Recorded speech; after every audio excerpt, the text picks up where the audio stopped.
Le premier livre de Samuel, chapitre 12. Samuel dit à tout Israël, « Voici, j'ai écouté votre voix dans tout ce que vous m'avez dit et j'ai établi un roi sur vous. Et maintenant, voici le roi qui marchera devant vous. Pour moi, je suis vieux, j'ai blanchi et mes fils sont avec vous. J'ai marché à votre tête depuis ma jeunesse jusqu'à ce jour. Me voici, rendez témoignage contre moi en présence de l'Éternel et en présence de son oint. De qui ai-je pris le bœuf? De qui ai-je pris l'âne? Qui ai-je opprimé et qui ai-je traité durement? De qui ai-je reçu un présent pour fermer les yeux sur lui? Je vous le rendrai. » Ils répondirent, « Tu ne nous as point opprimés, et tu ne nous as point traités durement, et tu n'as rien reçu de la main de personne. » Il leur dit encore, « L'Éternel est témoin contre vous, et son oint est témoin, en ce jour que vous n'avez rien trouvé dans mes mains. » Et ils répondirent, « Ils en sont témoins. » Alors Samuel dit au peuple, « C'est l'Éternel qui a établi Moïse et Aaron, et qui a fait monter vos pères du pays d'Égypte. Maintenant, présentez-vous, et je vous jugerai devant l'Éternel sur tous les bienfaits que l'Éternel vous a accordés à vous et à vos pères. »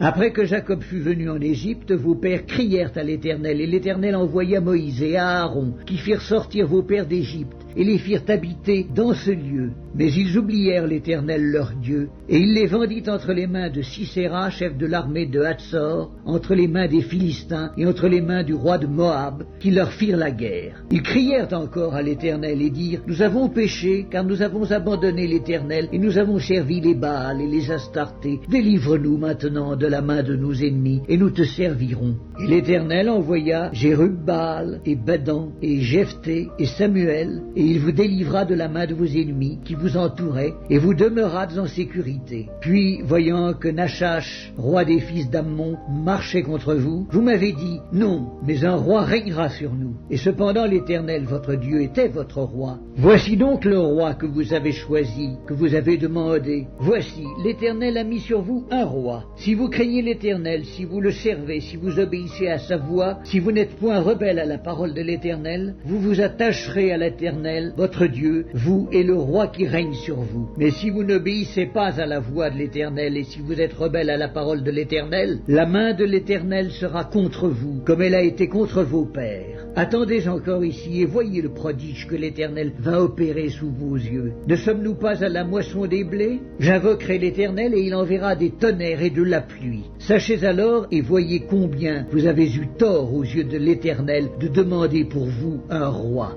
Samuel invoqua l'Éternel, et l'Éternel envoya ce même jour des tonnerres et de la pluie. Tout le peuple eut une grande crainte de l'Éternel et de Samuel. Et tout le peuple dit à Samuel, « Prie l'Éternel, ton Dieu, pour tes serviteurs, afin que nous ne mourions pas, car nous avons ajouté à tous nos péchés le tort de demander pour nous un roi. » Samuel dit au peuple, « N'ayez point de crainte, vous avez fait tout ce mal, mais ne vous détournez pas de l'Éternel et servez l'Éternel de tout votre cœur. Ne vous en détournez pas, sinon vous iriez après des choses de néant qui n'apportent ni profit ni délivrance, parce que ce sont des choses de néant. L'Éternel n'abandonnera point son peuple à cause de son grand nom, car l'Éternel a résolu de faire de vous son peuple. Loin de moi aussi de pécher contre l'Éternel, de cesser de prier pour vous. Je vous enseignerai le bon et le droit chemin. Craignez seulement l'Éternel et servez-le fidèlement de tout votre cœur, car voyez quelle puissance il déploie parmi vous. Mais si vous faites le mal, vous périrez, vous et votre roi. »